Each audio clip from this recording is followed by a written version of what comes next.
5 times 6 to get 30. So 30 will be the last digit number. Then I add 5 plus 6, it will be 11. This will be the mid-digit number. And I will multiply 1 times 1, so I get 1. Very good. Okay, let's have another example.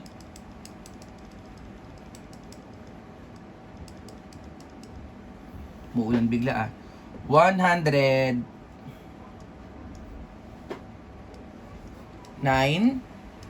times 101.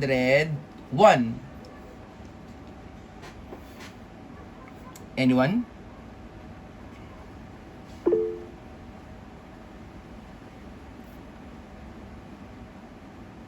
Yes, Henry.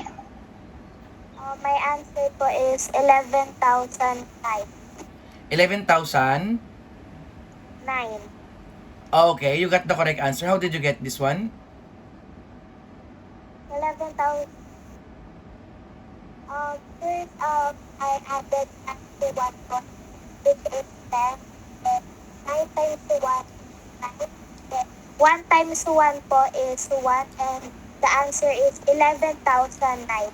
Very good, 11,009. So, let's now go to the second topic that we've had. It is multiplying numbers by 25. Alas ng ulan na. Umuulan din ba sa inyo ngayon? Yes po, sir. Yes po, sir. Yeah, sarap matulog. Pero huwag muna akong tulugan ha. Kasi sandali lang tayo mag-aaral. Okay. Who can give me the answer in 36 times 25?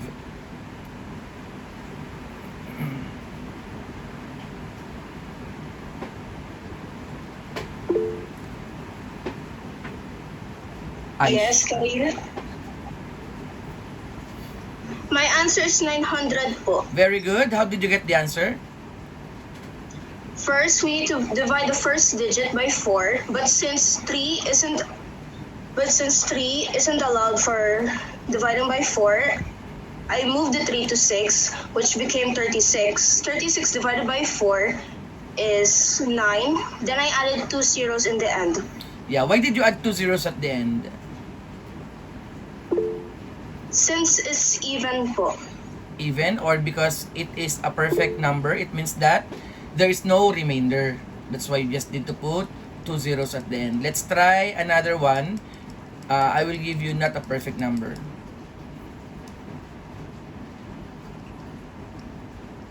Let's have 47 times 25. Anyone from the class?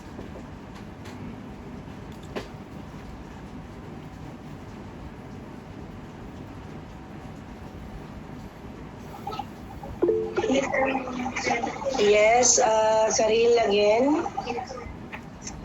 My answer is 1,175. Okay, you got the correct answer. And how did you get 1,175? First, I divided the tens digit by 4. 4 divided by 4 is 1.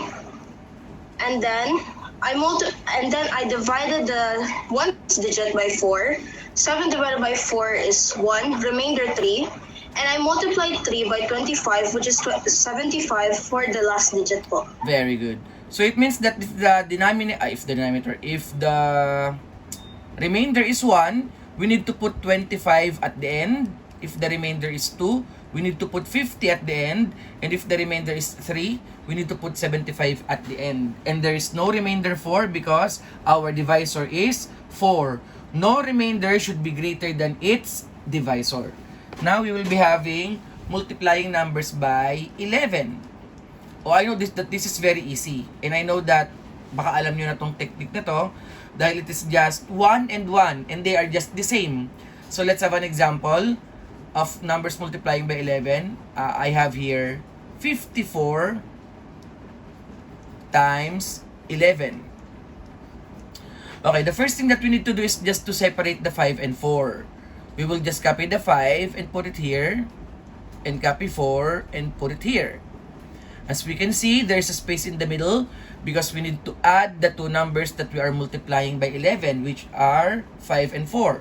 So what is 5 plus 4? 9. 9. And put it in the middle. So 54 times 11 is 594. Did you get it? Yes, sir. Okay, halimbawa, 22 times 11.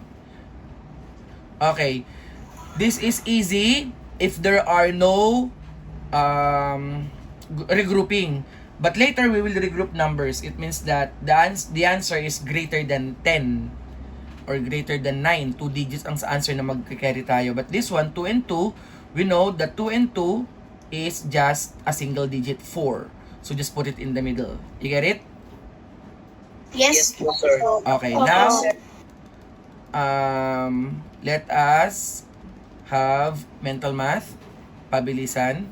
1, 2, 3. 62 times 11.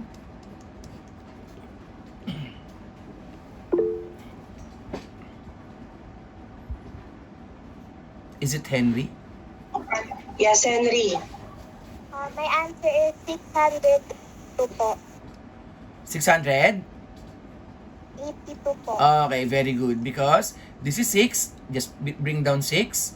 This is 2, bring down 2. And add the two numbers together. 6 plus 2 is 8. Very good, Henry. Next. Let's have 51 times 11. Yes, Samantha. 561. Okay, very good. 561 because just put 5 and 1 but put a space in the middle because you need to add 5 and 1. It is 6. Now, since this is very easy, let's go to with regrouping. Okay, with regrouping means that the answer would be 2 digits. Like for example, 77. Okay. Alam na natin sa utak natin that 77 is 14. 2 digits yon. Kaya ilalagay na natin sa gitna agad yung 4. And what is 7 plus 1? But just put, put the 1 in your mind lang. 8. And then copy the last digit. So it is as simple as copy 7 and 7. Put a space in the middle. 7 plus 7 is 14. Put 4 in the middle. And then carry 1. So the answer will be 847. But it is 2 digits. Tas alam nyo may carry. Automatic na tong 7. Dadagdagan nyo lang ng isa. Magiging 8. Kasi kahit na anong digit ang ipag-add ninyo na 1 digit plus 1 digit, the highest number is always 18 lang. Okay?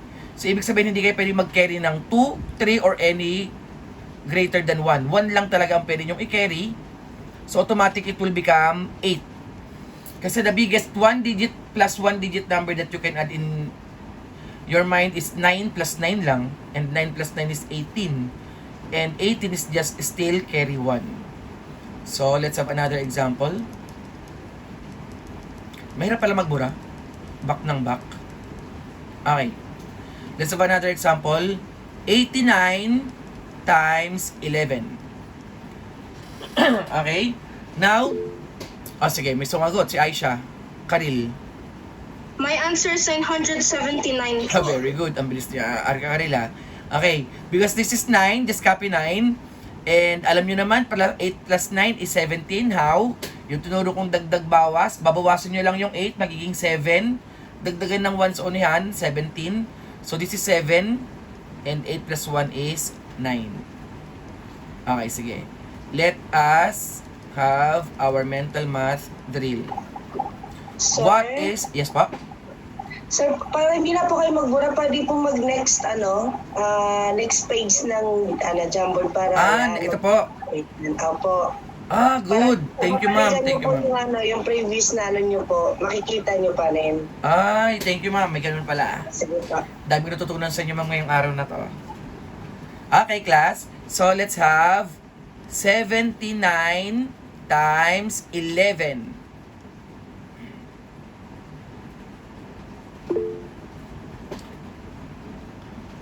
Other than Karil, Samantha? 869 po. 869, very good. Just copy 9. And 7 plus 9 is 16. So add 1 to 7, it becomes 8. Very good. Next. 55 times 11. Dane? 605 po. Very good. 605. Because this is 5 and 5 plus 5 is 10. So this is the 0 and 10 and 5 plus 1 is 6. Bakit yung iba hindi sumasagot, class? Parang pare-pareho yung nakikita kong pangalan. I want to hear answers from others. Let us have, yung sinasabi ko kanina na pinakamataas na maaari nating i-add, 99 times 11.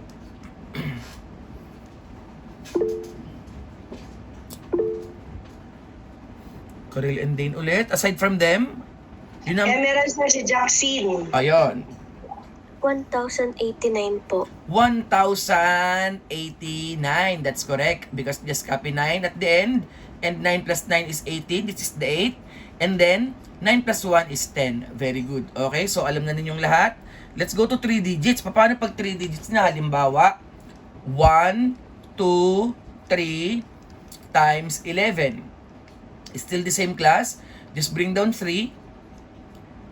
3 plus 2 is 5. 2 plus 1 is 3. And then the last digit is 1. So 1,223 times 11 is 100 excuse me, 123 times 11 is 1,353. Did you get it? Yes po, sir. Okay. Yes po, sir. Just copy 3. 3 plus 2 is 5. 2 plus 1 is 3. And then, bring down 1. Okay, let's have another example with regrouping. 279 times 11. Bring down 9. 9 plus 7 is 16. Carry 1. 7 plus 2 is 9. Plus the carry 1, 10. Carry 1 again. Okay, dun ko na kinary sa walang number, blanco. Kasi we will add this 2 to 1, it's 3. So 279 times 11 is 3,069. Do you get it? Yes po, sir. Okay, so let's have muna yung walang regrouping para madali lang siyang i-multiply sa mind. Okay, what is 243 times 11?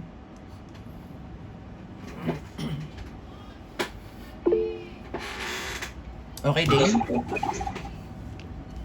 My answer is 673 po. Ay, 673, parang mali yata. Parang may kulang ka na isang digit. Wendell.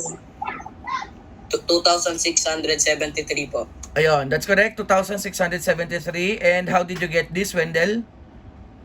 First, I bring down 3, and Very then 4 plus 3 is 7, and 4 plus 2 is 6, and then I bring down 2. Very good. Ito yung nakalimutan kanina ni Dane ba yun? Yung 2. Yes. Kailangan ilalagay mo pa rin yung 2 doon sa may dulo. Kasi pag wala yon, that is not the correct answer because yung sabi mo 673, it is just merely 243 times wala pang 3 yun. Eh, this is 11. So, automatic class aalamin ninyo, kapag 11, it is more than 10. Eh, 243 times 10, 2,430 na. So, kapag less than 2,430, the answer is wrong. Okay, let's have another one. Huwag malilito sa dulo ha. Kopyahin pa rin yung dulo. 512 times 11.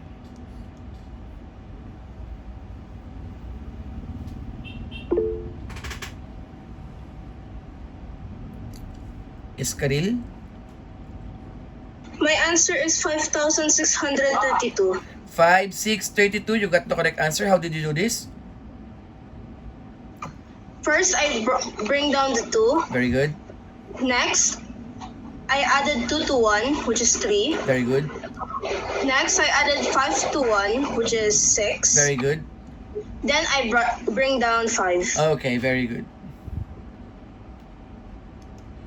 Okay, now let's go to yung may regrouping naman tayo. So, with the regrouping, pwede kayong gumamit muna ng ballpen and paper para mas masana yung utak ninyo. But at least, kahit na hindi kayo nagme-mental, yung procedure na gagawin nyo mentally pa rin kasi you are not multiplying the traditional way. Okay, let's have 927 times 11. So there's regrouping here.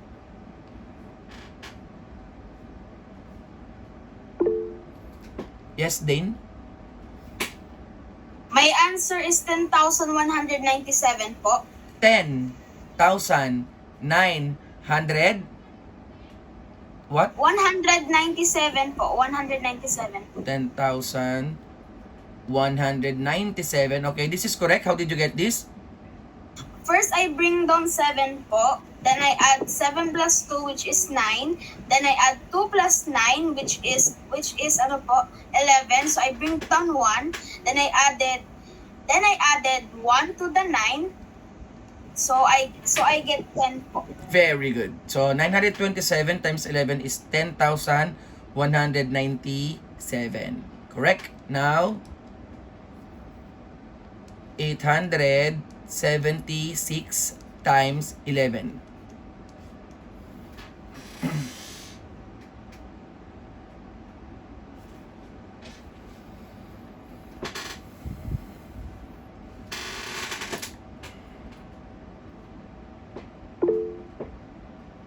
Karil? My answer is 9,636. Okay, very good. And how did you get 9,636? First, I brought down 6. Very good. Next, I added 6 to 7, Which is? 13. Very good. I brought up the tens digit, which is 1. Okay. Next, I added 7 to 8, which is 15. Very good. Add 1, Good. which is 16. Then I added the 1. Then I brought up the 1 po, and then 1 plus 8 is 9. Very good. Okay. Meron pa ba sa class natin na nahihirapan pa sa procedure? Okay, sige. Gusto ko ibang pangalan naman para makasagot naman because you're 18. Ang naririnig ko lang na sumasagot, nasa 5 lang yata sila. Okay, let's have 298 times 11. I want other names naman para lahat makapag-participate for today.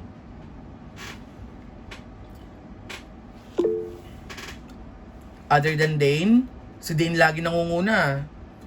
If not Dane, it is Karil. Yung iba pa. May iba pa bang pwedeng sumagot aside from them? So that I could hear your voice naman and to know if you're really understanding our lesson for this morning. Sige, okay Maya. It's okay lang. Kahit mabagal. Klase mga hindi pa nakapag-recite dyan, huwag mahiya.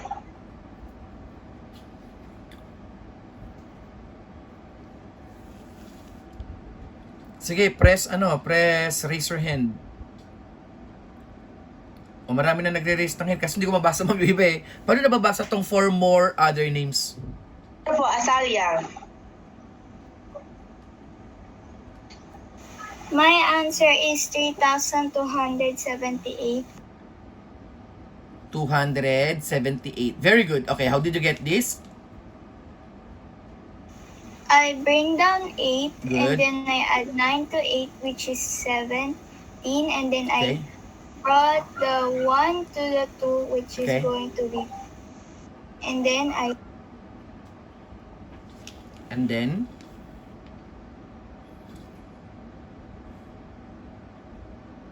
Oh, nawala na si Atalia. oh sorry, my mic was off po Kaya, pala. sige. Continue. Nasa carry 1 na. And then, what happens And next?